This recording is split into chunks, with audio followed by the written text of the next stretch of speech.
Et aujourd'hui, premier crash test pour Gabriel Attal, puisque le Premier ministre va vivre l'examen de sa première motion de censure. Elle a été déposée par les 150 députés de gauche qui dénoncent le refus du chef du gouvernement de se soumettre au vote de confiance de l'Assemblée.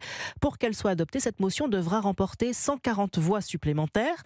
La position des Républicains et du Rassemblement national sera donc décisive, Alexis de la Fontaine. Et pour le moment, ils sont encore très hésitants, hein.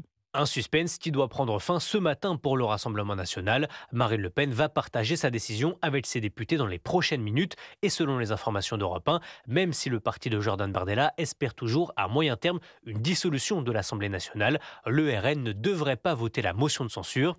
Du côté des Républicains, même tonalité, les députés ne sont pas encore prêts à franchir le Rubicon, bien que l'idée gagne du terrain dans les rangs de la droite, notamment depuis le débauchage de Rachida Dati. Plusieurs députés veulent maintenant durcir le ton à l'encontre du gouvernement, mais pas tout de suite.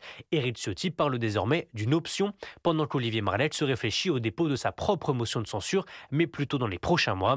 En clair, ce qui pose problème au LR, c'est de voter une motion de censure défendue par la France insoumise. Pas question de joindre leur voix à celle de l'extrême gauche. Il n'y a donc aucun doute que Gabriel Attal restera Premier ministre ce soir. Alexis de la Fontaine du service politique d'Europe 1.